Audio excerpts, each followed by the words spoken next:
Bueno, buenos días a todos y a todas. Vamos a entrar a la explicación del último módulo del programa que tiene que ver con el Sistema Internacional de Protección de los Derechos Humanos. En primer lugar, afirmar de que este sistema de protección es, por un lado, universal y depende de las Naciones Unidas como organismo internacional de estados, y uno regional, del cual también forma parte la Argentina, que es el de la Organización de Estados Americanos, que es una organización regional que incorpora o permite incorporar a todos los estados del continente americano, es decir, América del Norte, América Central y América del Sur. En ese contexto, los sistemas de protección tienen otro elemento común y fundamental, que es de carácter coadyuvante, es decir, complementario del sistema de protección nacional. Esto significa que, en principio, como regla general, debe previamente recurrirse a la instancia nacional habilitada para tratar de que la presunta violación de derechos humanos sea corregida. Si el sistema nacional fracasa, existe la posibilidad de que ese sistema quede habilitado a nivel internacional, ya sea regional o ya sea universal. El tercer elemento común es que existe un sistema de contralor de los derechos humanos en relación a todos los estados miembros de la organización. En el caso de Naciones Unidas, ese control está a cargo del Consejo de Derechos Humanos, sobre todo a partir de las reformas del 2006-2007 en el Sistema Internacional de Naciones Unidas. En el sistema regional americano, ese control de los derechos humanos en relación a todo Estado miembro lo lleva adelante la Comisión Interamericana de Derechos Humanos. Y hay un segundo nivel de contralor que es en relación a los estados que son parte de tratados internacionales de derechos humanos. En el caso de los sistemas de Naciones Unidas, es decir, tratados que integran las Naciones Unidas, por ejemplo, Convención para la Eliminación de la Discriminación Racial, Convención para la Eliminación de la Discriminación contra la Mujer, Pacto Internacional de Derechos Civiles y Políticos, Pacto Internacional de Derechos Económicos, Sociales y Culturales, Convención de Naciones Unidas contra la Tortura, por ejemplo, que son convenciones que en la Argentina tienen además jerarquía constitucional. Existe un mecanismo de contralor a través de las propias comisiones o comités, mejor dicho, que esos tratados integran y se aplican a todos los estados que han ratificado dichos tratados, como es el caso de la Argentina. Y en ese contexto hay tratados que admiten las llamadas denuncias individuales, como los tratados que enumeré, y otros que no tienen incorporado esta instancia, como es, por ejemplo, la Convención de Derechos del Niño o la Convención, digamos, de adultos mayores, por ejemplo, bueno, o personas con discapacidad. Hay determinadas convenciones que admiten las denuncias individuales. Otras, solamente el control por parte del comité de carácter general, que ahora vamos a ir analizando. En el caso del sistema interamericano, ese contralor está a cargo de la Comisión Interamericana de Derechos Humanos con respecto a los estados parte de esos tratados, como es el caso de la Convención Americana de Derechos Humanos. La diferencia fundamental que hay entre el sistema internacional y el sistema interamericano respecto a quienes son parte de tratados internacionales que surgen en cualquiera de los dos sistemas, es que en el sistema de Naciones Unidas no existe un tribunal de derechos humanos. En el sistema de la Organización de Estados Americanos sí existe un tribunal de derechos humanos, que es la Corte Interamericana de Derechos Humanos. Después vamos a ir analizando en parte, bueno, la importancia de la existencia o no de un tribunal internacional en este sentido, sobre todo respecto a la obligatoriedad de sus sentencias, al carácter imperativo de sus sentencias. Dentro de este panorama general, vamos a ir analizando en principio el Sistema Internacional de Naciones Unidas de Protección. Como les anticipé, el Consejo de Derechos Humanos, que es el órgano destinado al Contralor de los Derechos Humanos en relación a todo Estado miembro de las Naciones Unidas y sobre todo por aplicación de la Declaración Universal de los Derechos Humanos, principalmente, está a cargo del Consejo de Derechos Humanos.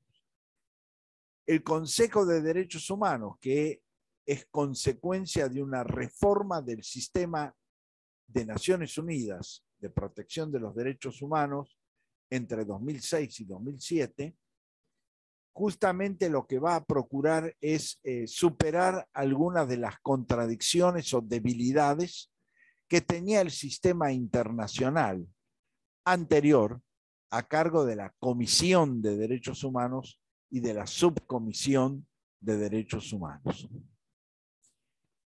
Las características de este consejo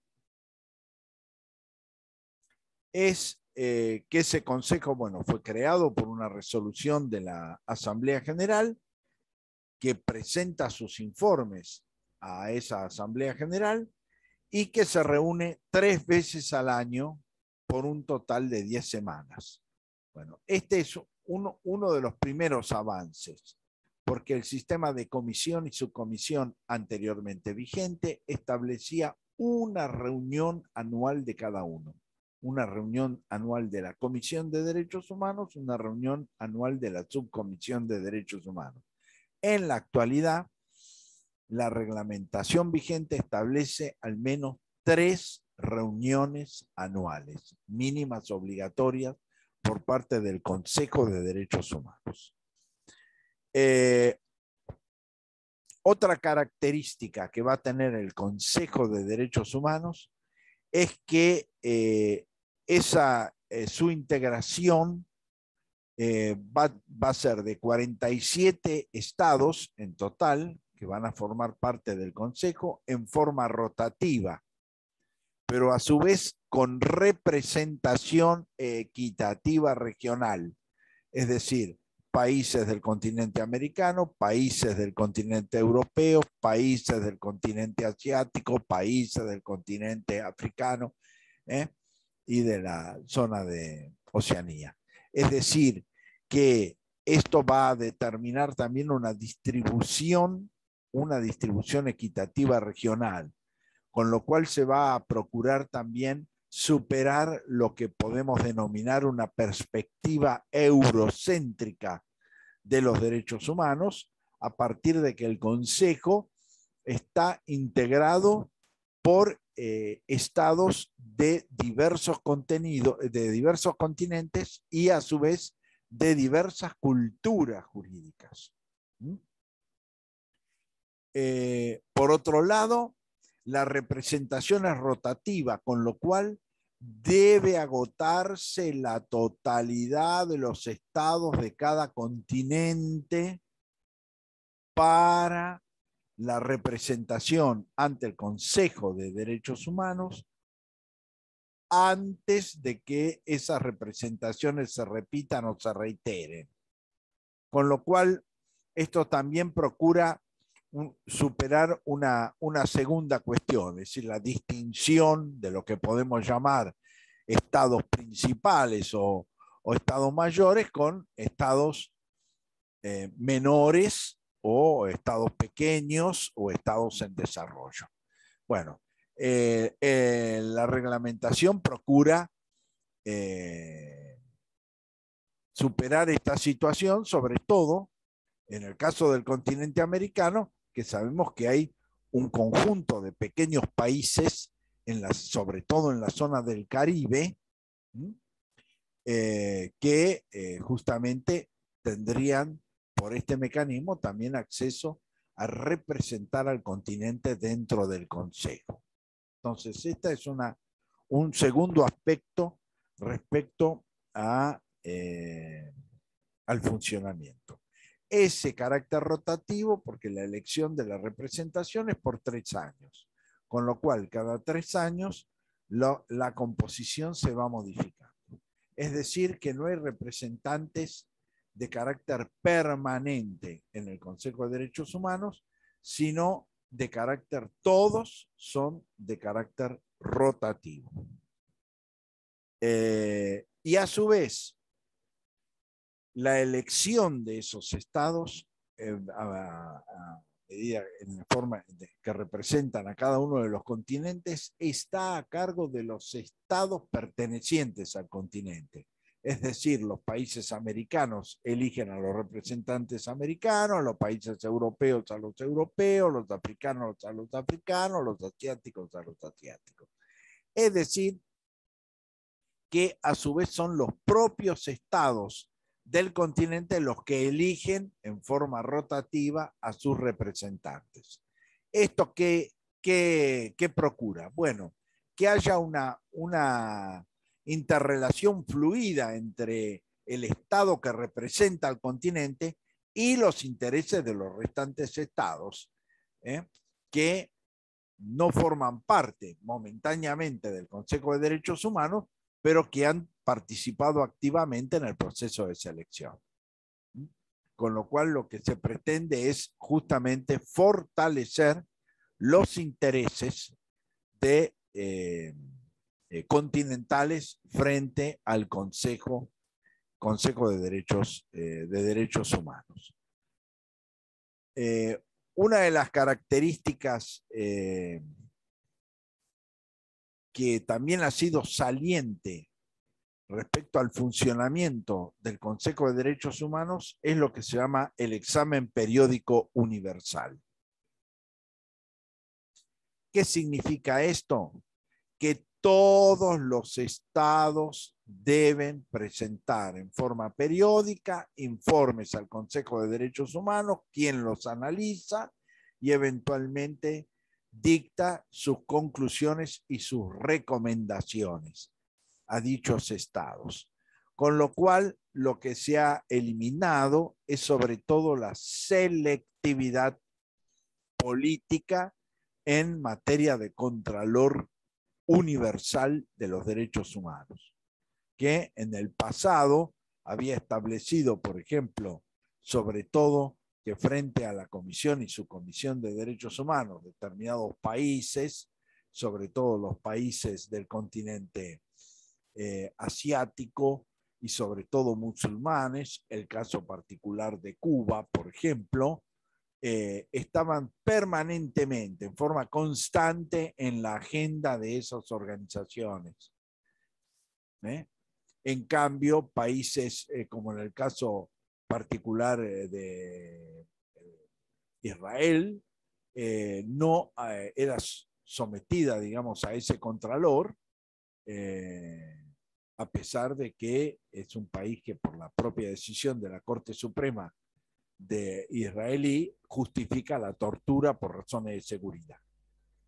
Es decir, que evidentemente esto representaba una selectividad política que también el sistema reformado justamente procura superar. Es decir, que ya no es el Consejo el que decide qué estados controla, sino que debe controlar periódicamente al total de los mismos. Es decir, que no hay selectividad. Por otro lado, ese examen periódico establece, bueno, principios y objetivos que justamente enmarcan la finalidad de ese control para la totalidad de los estados. Por otro lado, además del informe estatal,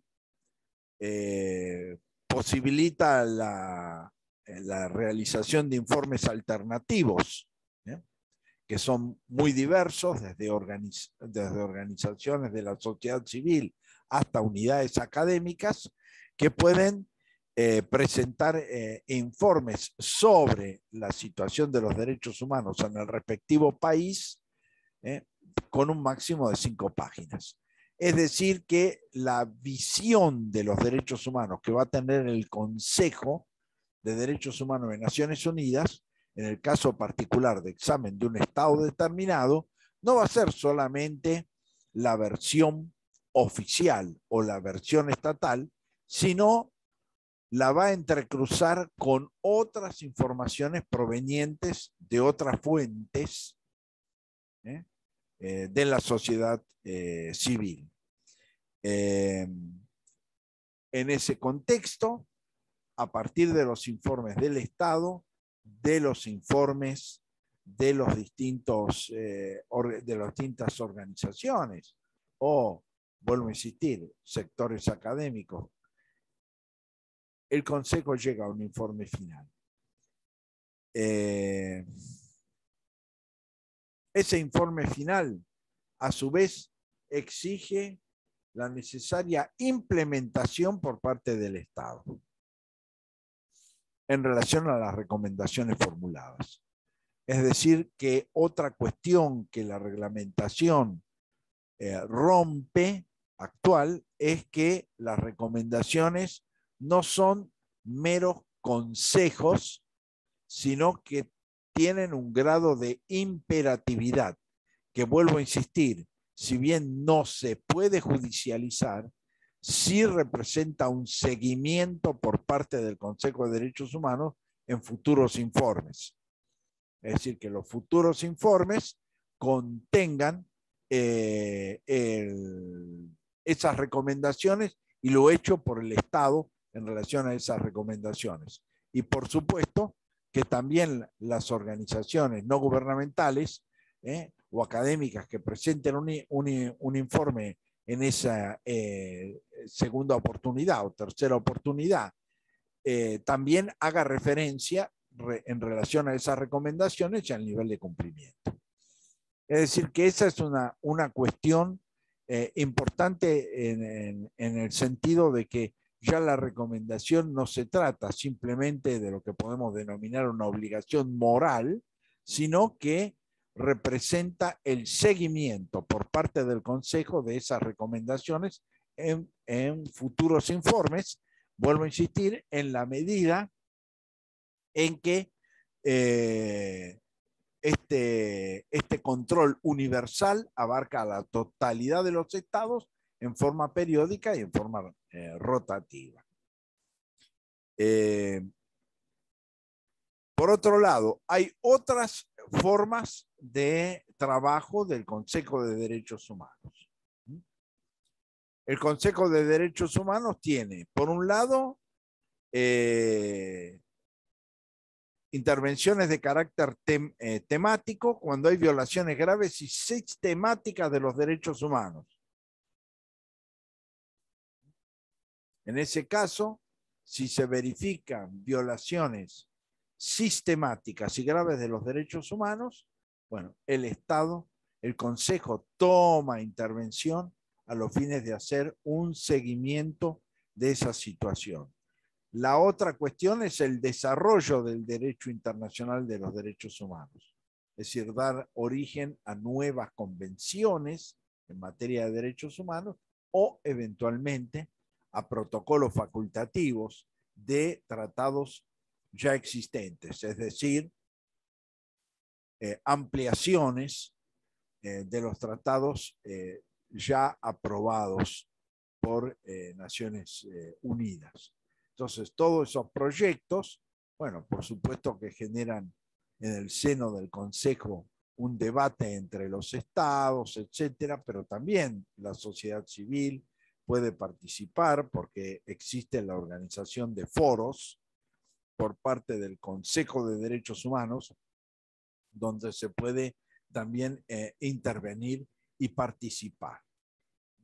Con lo cual, bueno, ese proceso no es solamente se va llevando adelante con la posición de los estados, que es, digamos, la posición más importante, porque es la que en definitiva vota en la Asamblea General para su aprobación, es decir, que vota la representación de los estados en la Asamblea General, pero hay aportaciones de otros sectores de la sociedad que por su experiencia, por sus antecedentes, etcétera, pueden aportar al perfeccionamiento de esa convención o de ese protocolo en elaboración.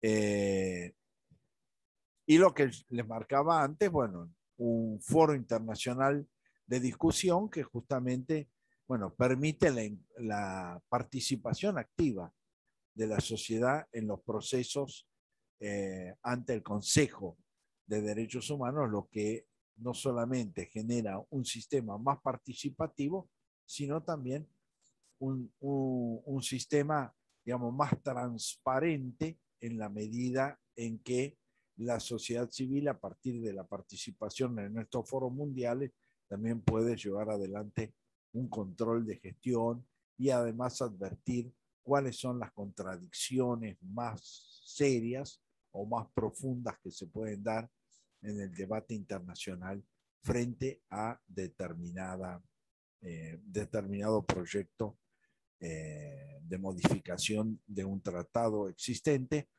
a través de un protocolo facultativo o evidentemente el dictado de nuevas convenciones. Por ejemplo, una temática que aún carece, que tiene declaración internacional, es el derecho de los pueblos indígenas, por ejemplo. No hay aún una convención en esta materia, aunque hay ya declaraciones tanto de Naciones Unidas como de la Organización de Estados Americanos, que son en general un precedente de la aprobación futura de una convención internacional o regional en materia de derechos humanos. Luego están los llamados procedimientos geográficos. Esos procedimientos geográficos pueden establecerse por países o pueden establecerse por regiones.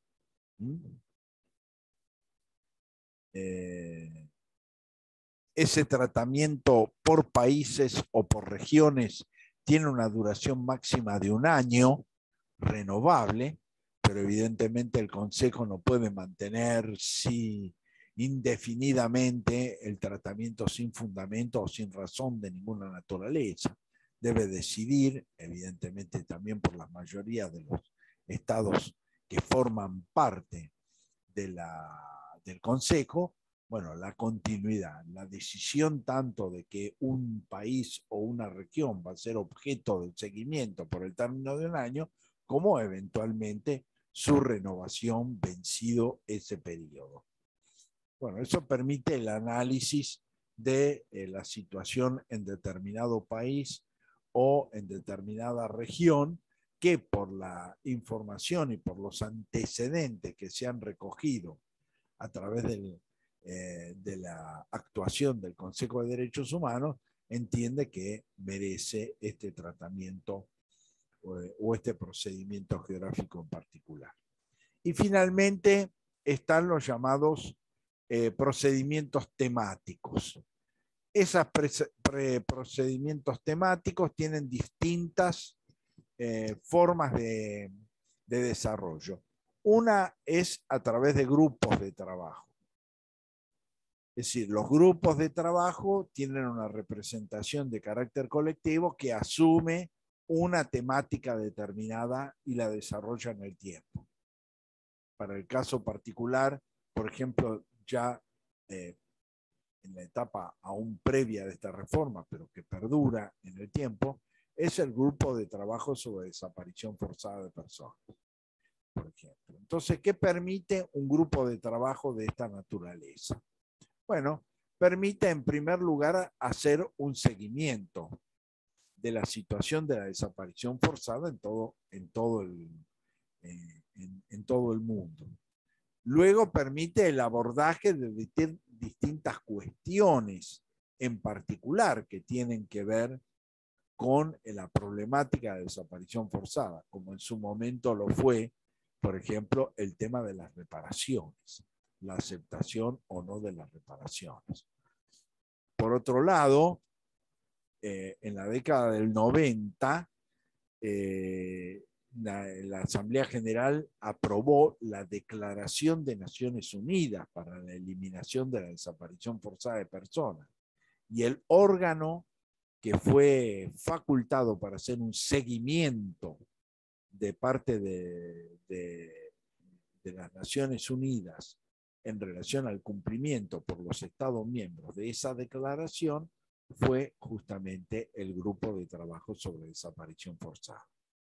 Hasta que eventualmente en la actualidad, a partir del 2010, existe lo que se llama la Convención de Naciones Unidas contra la Desaparición Forzada de Personas.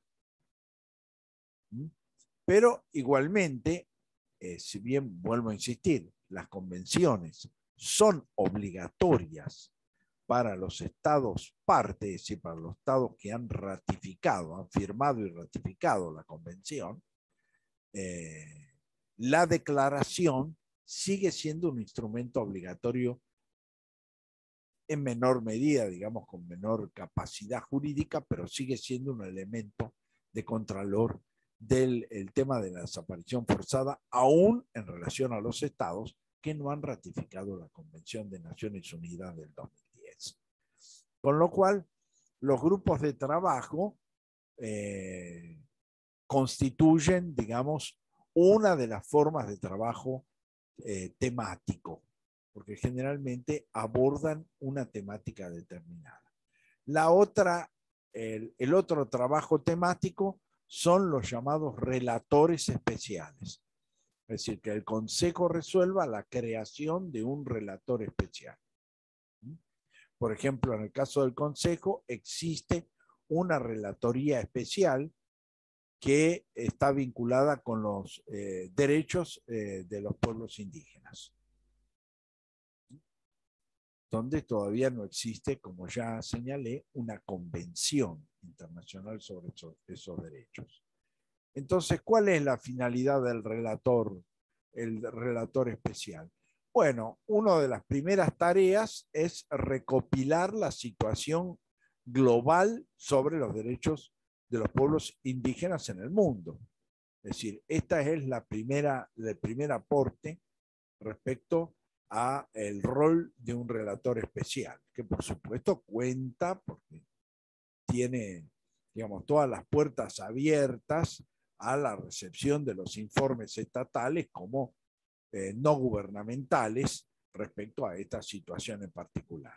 El segundo aspecto es la determinación, bueno, de cuáles son las dificultades más importantes, más serias que afrontan los pueblos indígenas, por ejemplo, en este caso particular.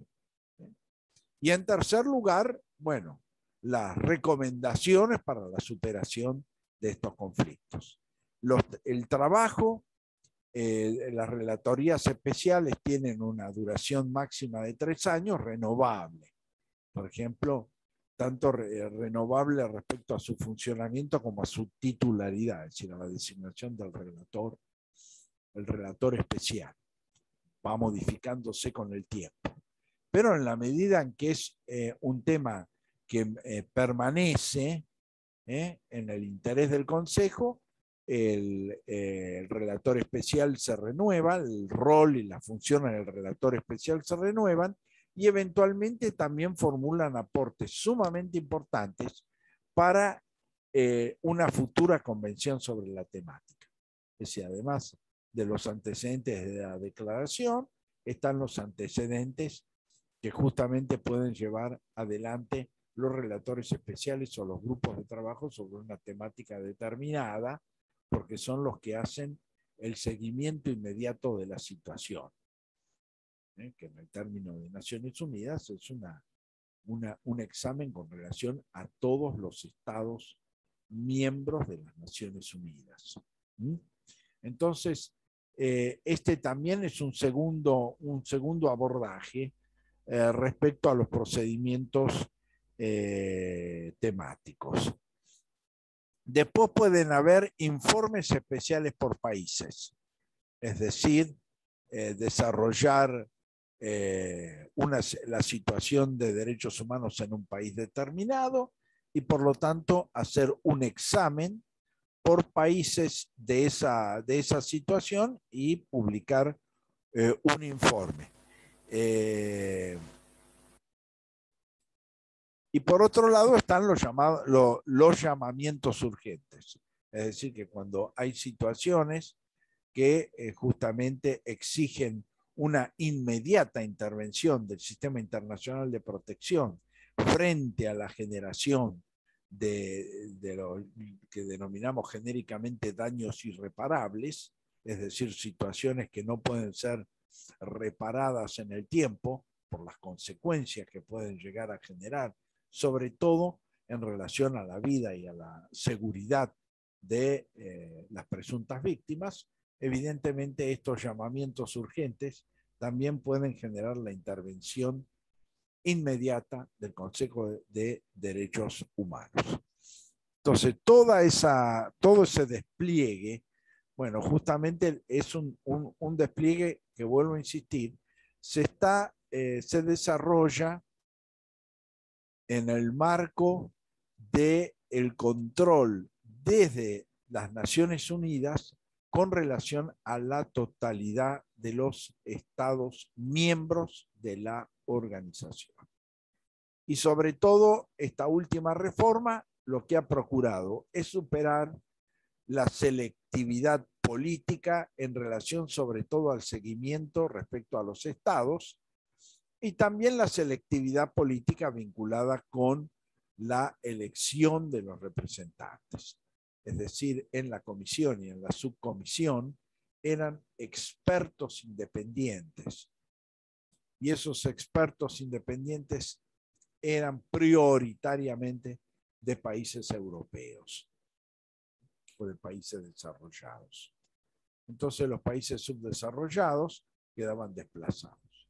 Bueno, esto hoy la reglamentación lo supera en la medida en que los 47 estados representados deben además responder a una distribución equitativa por continente en la composición de esos estados miembros del Consejo, que a la vez se renuevan durante cada 3 años sin permitir la reelección del Estado. Es decir, que hay que agotar la totalidad de los estados del continente en la representación ante el Consejo de Derechos Humanos, con lo cual se da mucha mayor flexibilidad, se da mucho más amplitud al abordaje de las temáticas que se llevan adelante y sobre todo se procura superar las diferencias culturales que pueden existir respecto a un continente con respecto a otro. Y sobre todo superar algo que nosotros ya hemos visto cuando analizamos en el módulo 4 el tema de la diversidad cultural, ¿no? De que el enfoque inicial del sistema de derechos humanos dominante es occidental. occidental y cristiano. Se corresponde con la sociedad occidental y la evolución de la sociedad occidental. Entonces los países asiáticos, los países africanos, por ejemplo, bueno, quedan muy marginalizados porque evidentemente es una concepción dominante que no corresponde con sus antecedentes culturales. Bueno, esto procura también superar la actual reglamentación del Consejo de Derechos Humanos, donde la visión de los países asiáticos, de los países africanos, por ejemplo, pueda ser claramente introducido en el debate y en la toma de decisiones. Por lo tanto, esto garantiza de alguna forma un mayor grado de universalidad del sistema. Dentro de este contexto, a la vez del sistema de Naciones Unidas, hay que analizar el segundo de los aspectos, que es la posibilidad del contralor del cumplimiento de los tratados internacionales de derechos humanos que tienen su origen en el sistema de Naciones Unidas por los comités creados por la propia por los propios tratados. Como ya dije, por ejemplo, el Pacto Internacional de Derechos Civiles y Políticos es el único comité que tiene una denominación diferente al tratado. Es Comité de Derechos Humanos. Así lo establece el tratado. Los demás, por ejemplo, Pacto Internacional de Derechos Económicos, Sociales y Culturales, es el Comité de los Derechos Económicos, Sociales y Culturales. El Comité de los Derechos del Niño es el comité, digamos, creado por la Convención de Derechos del Niño, y así sucesivamente. Esos comités llevan el nombre del tratado que les ha dado origen, a excepción del Pacto Internacional de Derechos Civiles y Políticos, que se llama Comité de Derechos Humanos.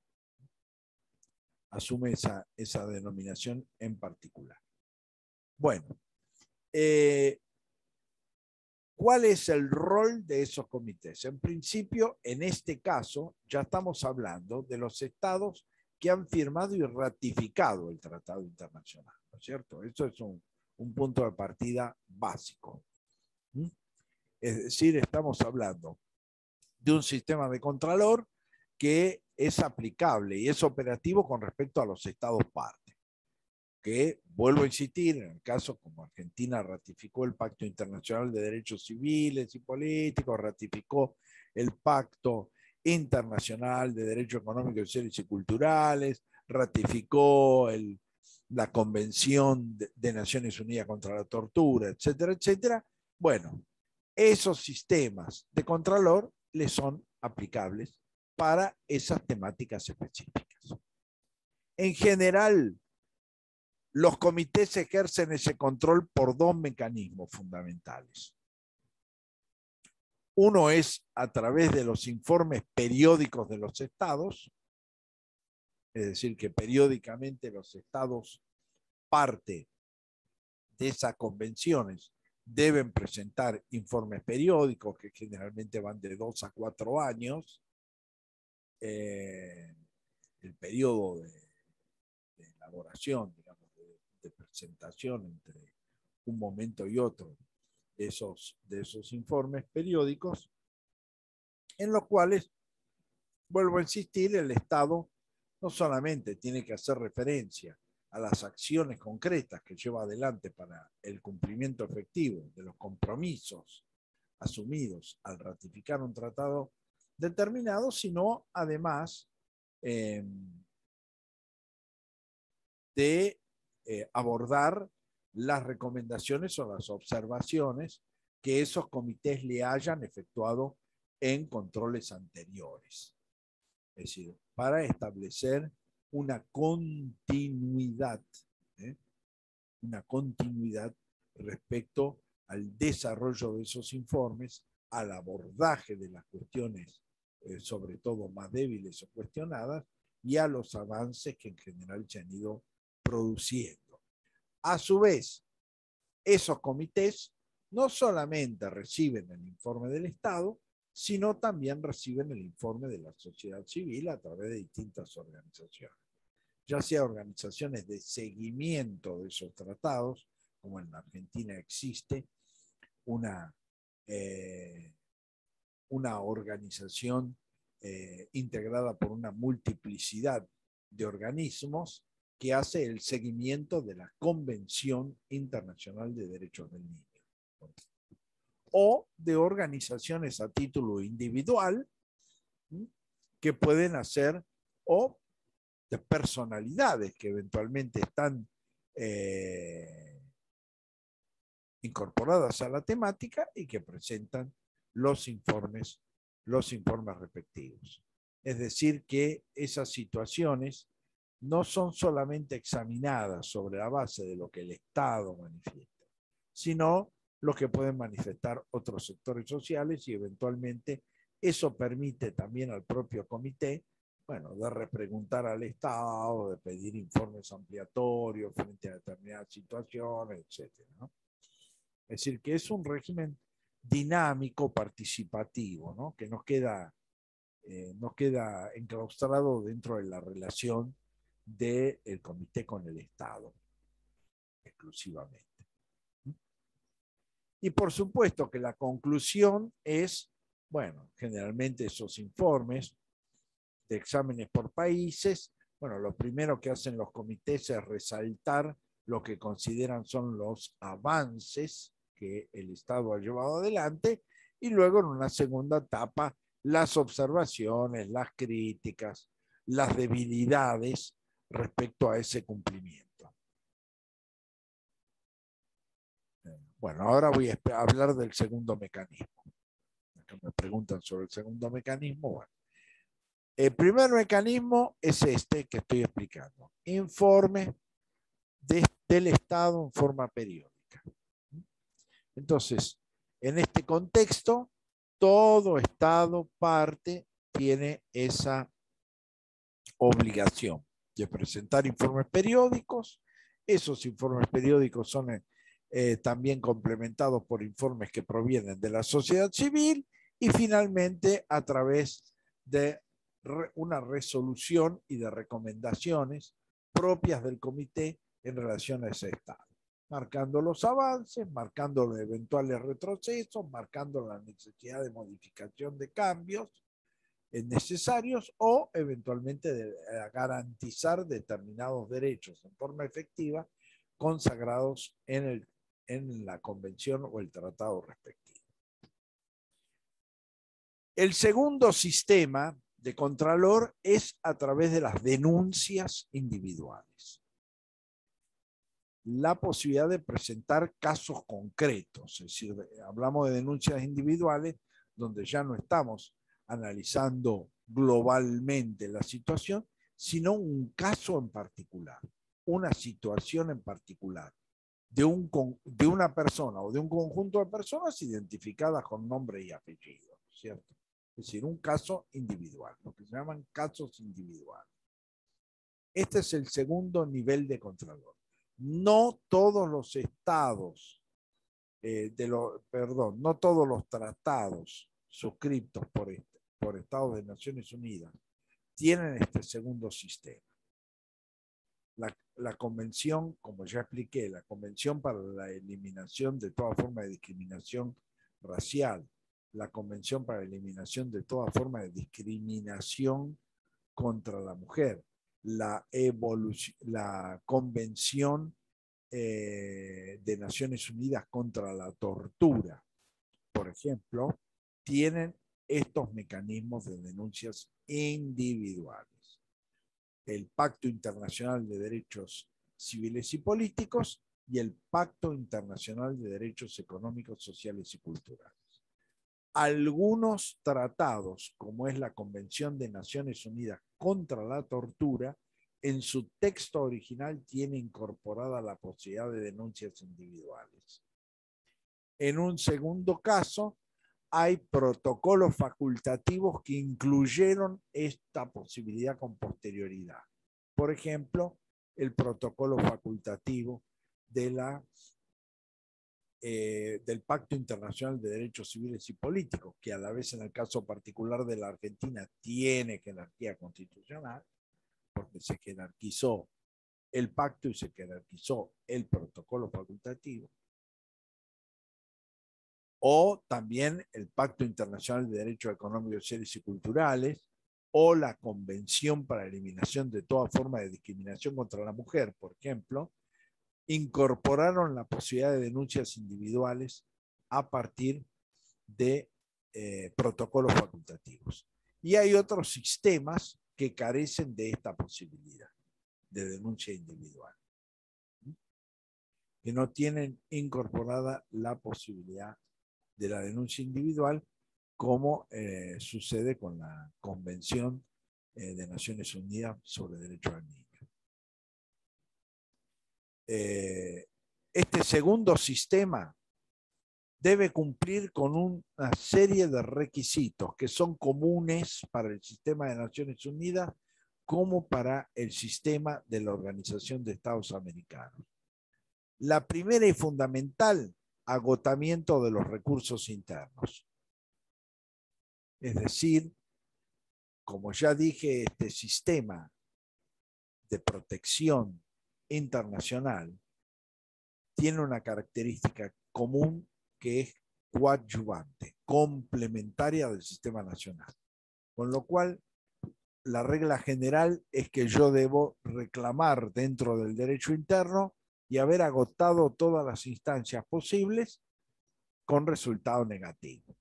Es decir, agotamiento de los recursos internos. Por supuesto que ese agotamiento de recursos internos tiene un conjunto de excepciones. Por ejemplo, la inexistencia de esos recursos internos, que no existan medios de protección nacional. Que haya una duración excesiva en el tiempo de la resolución, porque si no, el Estado quedaría en la condición de decir, y bueno, estiro esto 10 años, 20 años, no se examina nunca.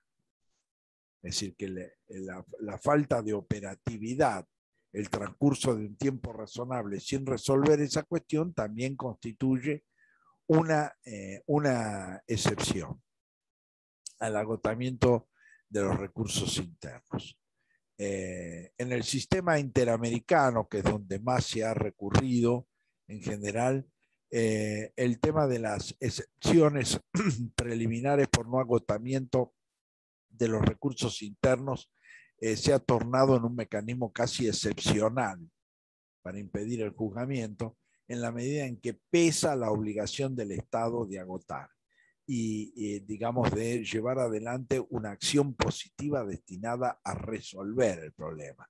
Es decir, que el agotamiento no es solamente una carga para el denunciante, es también una obligación para el Estado de dar respuesta. Si esa respuesta no se da, evidentemente en un tiempo razonable, el agotamiento queda superado. También en el sistema interamericano, pero que es aplicable también al de las Naciones Unidas, está el no agotamiento de los recursos internos producto de la situación de persecución política o de pobreza. Sí, estos requisitos son para las denuncias individuales. Es decir, estos que estamos viendo acá son denuncias individuales, ¿no? El primero de los requisitos es agotamiento de los recursos internos. Hay que reclamar internamente. Ahora, ese reclamo puede generar excepciones. Que esos medios internos no existan, que el plazo tomado por el Estado sea excesivo o abusivo para resolver, es decir, se torne inoperante el sistema de protección interno, que haya una situación de pobreza o de persecución política que haga que no se pueda recurrir a la asistencia jurídica, ya sea porque el Estado no provee medios efectivos de asistencia en el caso de pobreza o en el caso en que no se puede recurrir porque hay persecución política contra aquellos que asuman la representación o la defensa de determinados intereses. Bueno, eso constituyen defensas. A su vez, hay una obligación de efectividad por parte del Estado, con lo cual vuelvo a insistir, en general esta excepción no solamente representa una carga para el denunciante, es decir, haber intentado el agotamiento, sino también una obligación para el Estado de darle efectividad a ese sistema para la resolución del conflicto de derechos humanos que se ha planteado. Entonces, el primero de los requisitos que tiene que ver con el carácter coadyuvante del sistema internacional de protección es el agotamiento de los recursos internos como regla general, la que está sujeta, por supuesto, a un conjunto de excepciones en la medida en que resulte inoperante el sistema o eventualmente no resulte accesible. Es decir, no se pueda acceder a él. O, en el caso extremo, no exista en particular. Por ejemplo, en el sistema interamericano de denuncias individuales, también se ha dicho que los medios habilitados son particularmente el habeas corpus y el amparo, conforme el derecho que está en juego.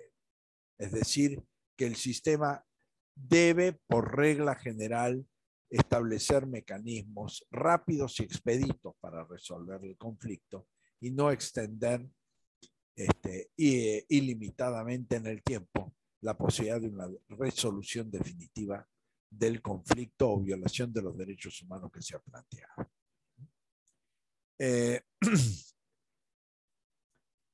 Vimos cuando analizamos las garantías en el proceso penal, por ejemplo, y en los procesos judiciales en general, el concepto de plazo razonable. Es decir, la Convención Americana garantiza la resolución en un plazo razonable.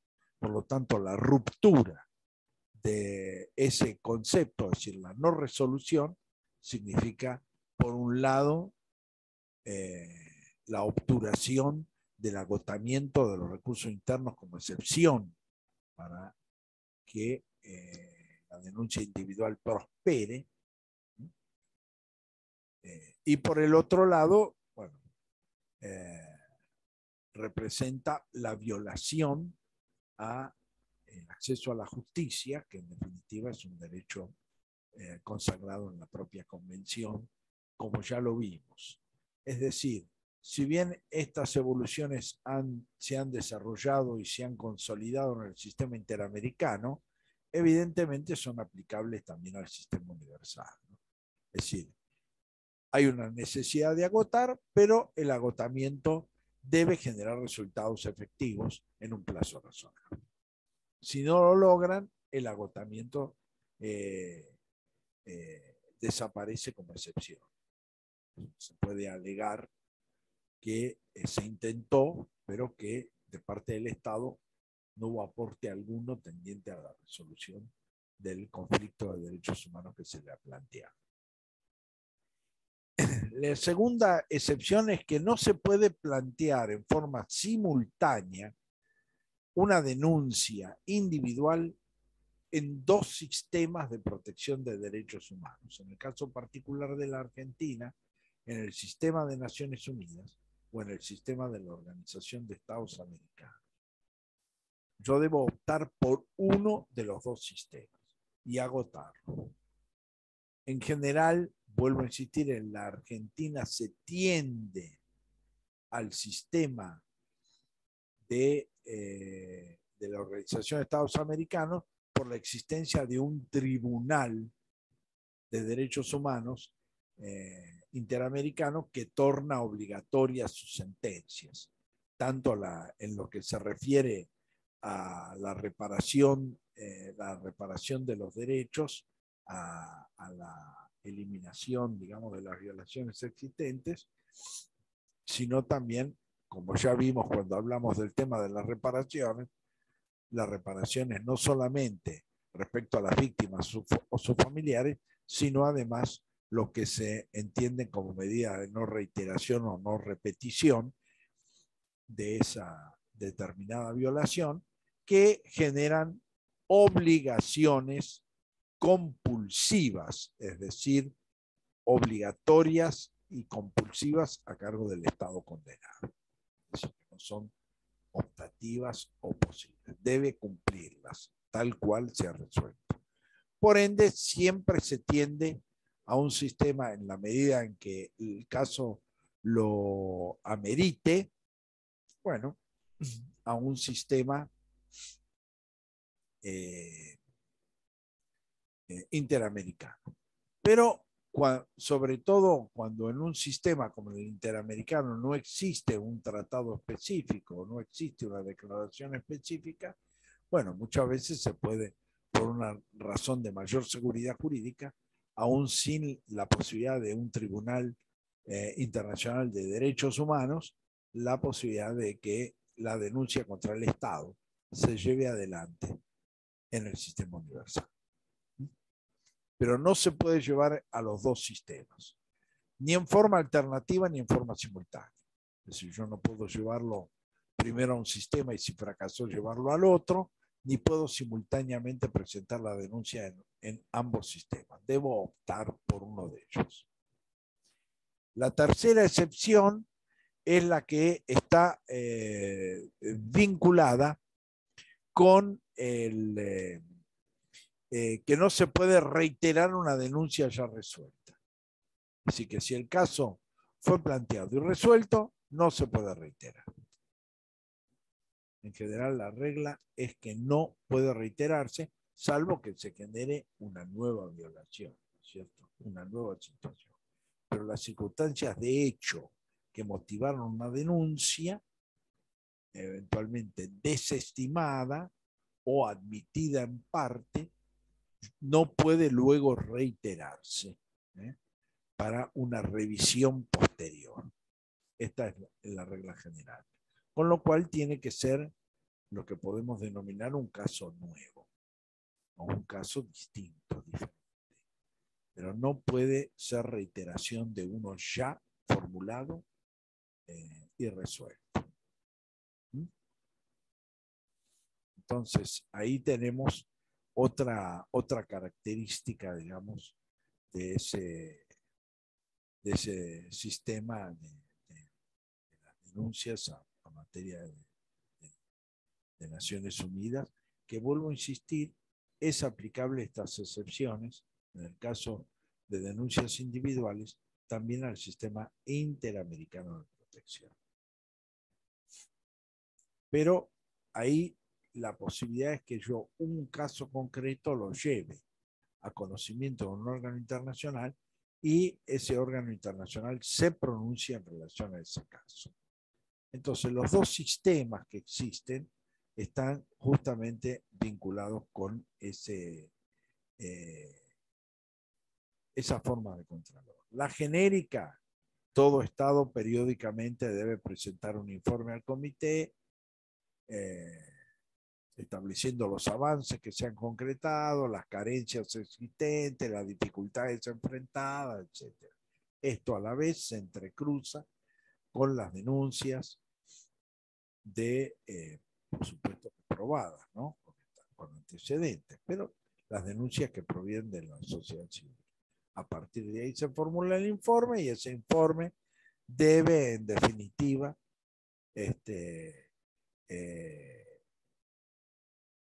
ser abordado por el Estado en el periodo restante, ya que en el próximo informe no solamente analizará la situación del tratado en el periodo cumplido, sino además qué hizo con respecto a las recomendaciones recibidas.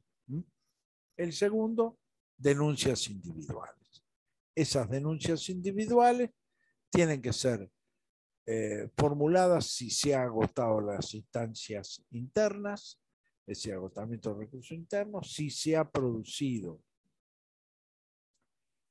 no se ha producido en forma simultánea en ambos sistemas, ya sea en forma simultánea o alternativa, y no ha sido resuelta con anterioridad. Por otra parte, los sistemas, tanto de Naciones Unidas como de la Organización de Estados Americanos, establecen un plazo dentro del cual agotadas las instancias internas, debe interponerse esa denuncia. Ese plazo es de 6 meses. Por supuesto que 6 meses son de cómputo preciso si hay agotamiento de los recursos internos. Es decir, en el caso particular de la Argentina sería, bueno, una resolución, una sentencia de la Corte Suprema de Justicia de la Nación, porque agota las instancias internas en forma definitiva, como regla. Ya sea porque la Corte lo ha rechazado, ya sea porque eventualmente no se ha podido acceder, o si se ha accedido, la Corte lo ha resuelto en forma negativa. A partir de ese agotamiento, al día siguiente de la notificación de la respectiva sentencia, corren los 6 meses calendario para interponer la denuncia en el sistema internacional. Por insistir, ya sea Naciones Unidas, ya sea el sistema interamericano. El debate se ha dado cuando hay excepción al agotamiento, porque ya no habría un plazo o un punto de partida para el cómputo de ese tiempo o de ese plazo. Entonces, lo que en general se ha definido es que tiene que ser formulada en un plazo razonable. Es decir, un plazo razonable a partir del momento en que la víctima o sus representantes entienden que se ha materializado la excepción al agotamiento.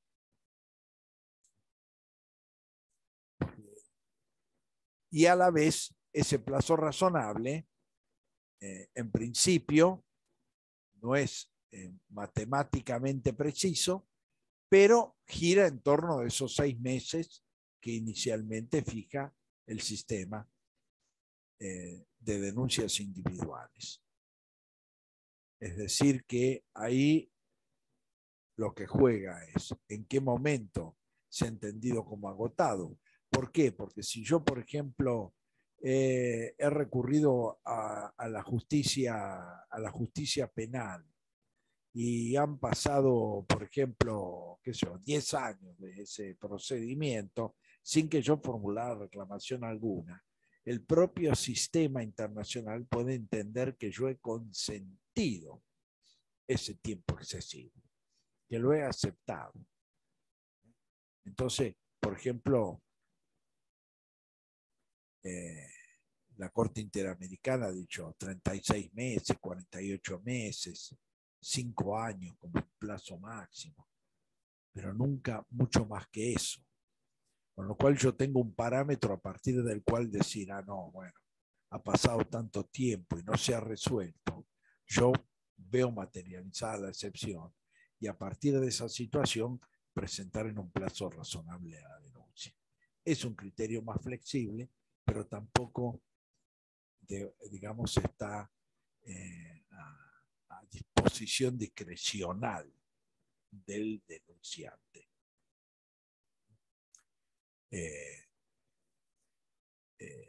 Por ende, bueno, el sistema del plazo también es un sistema importante en la medida en que si yo dejo pasar el tiempo y no he hecho la denuncia, bueno, se toma como un consentimiento tácito de que yo he aceptado o el procedimiento como legítimo.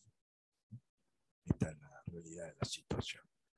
Entonces, estos son los puntos básicos de tomar en cuenta en una denuncia individual. El agotamiento de los recursos, el plazo de interposición, la no reiteración y la no reiteración y la no simultaneidad o alternatividad de los sistemas a los cuales recurro. Son las 4 excepciones básicas y fundamentales. Por supuesto que después viene un procedimiento en el cual interviene el Estado, pero también intervienen las partes y en definitiva ofrecen prueba y llegan a la resolución final. Esa resolución final en el sistema de Naciones Unidas tiene carácter definitivo. Es decir, no da otra alternativa que la propia resolución adoptada por el comité respectivo, sin otra posibilidad, más que el seguimiento y eventualmente insistir ante el propio comité para que interceda en el sentido de hacer cumplir las resoluciones. Después vamos a ver algunos otros detalles en el sistema interamericano de protección vinculado con el tema de denuncias individuales. Pero en el sistema universal, la decisión del comité en una denuncia individual es definitiva. Y lo único que queda es formular el seguimiento de esas conclusiones, tanto por el comité como por parte de la víctima o sus familiares o eventualmente sus representantes legales.